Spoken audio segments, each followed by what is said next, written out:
I was able to give him my kidney when he was 1, so I donated my left kidney to save his life, and we had a very complex surgery at Vanderbilt. The kidney began to work immediately after. We had all these babies up on the stage today. I know those diapers are expensive, but when you go 9 months without one drop of urine, you're begging to buy Pampers. Right. And so when we saw that urine, it was just the miraculous power of God. And, you know, even though Schaefer was so critically ill, and he still is, Schaefer just celebrated his 9th birthday. Amen. And he was given 3 weeks to live. Now, we do have a journey in that, and I think that one of the things I want to encourage you with, I don't know if your journey is a sick child, but what I have found is that it's in the journey where the healing really begins and ends. It really never ends. It's lifelong. You know, Schaefer looks amazing, but he requires lots and lots and lots of care. We're in his tube every 2 hours. He's on a feeding tube. He has care at Vanderbilt. He's hospitalized a lot. But we walk in the miracle of that every day. Mm-hmm. But one of the things I do want to encourage you with, because I know you talk about hardships, just because we go through one hard thing, Ken, does not mean that there aren't other hard things looming in our life. That's right.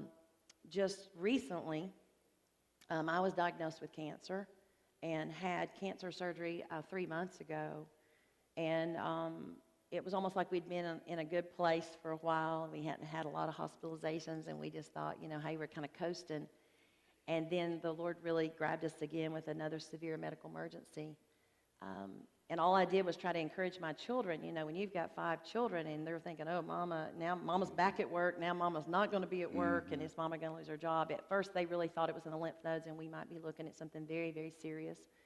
My children, you know, I kept saying, guys, listen, in plenty or in want, we are to trust the Lord.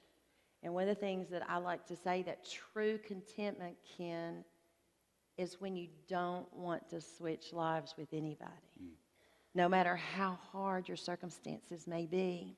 And I kept saying, kids, listen, Daddy's got a steady job. We've got good insurance. Everything will be fine. And 30 days later, I know this. My husband got the phone call from his employer and said his whole department had been downsized. So while I'm waiting on cancer surgery, I'm trying to tell my kids we're going to hang on through Kevin's job. He lost his job June 7th. We walked through one of the darkest points of our lives since Schaefer. And God reminded me, Jada, you can teach this stuff, but it's in the walking of it. You know, your faith, what you say doesn't have very much credibility if you can't really do it. You know, and I try to, you know, explain to people, life is really a cycle of you're either in a storm where the rain's pelting you and the thunder and lightning is about to zap you out. You're coming out of the storm, or you're headed straight toward a storm.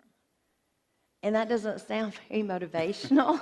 Well, Sounds, let's go home. But I think what it really tells us, that in the storm is where we really see the Lord, Ken. That's where you meet him. That's where I meet him. It's almost like I can become really self-sufficient when the money's rolling and the kids are healthy and my marriage is amazing and work is just hunky-dory. And God doesn't really call us to comfort.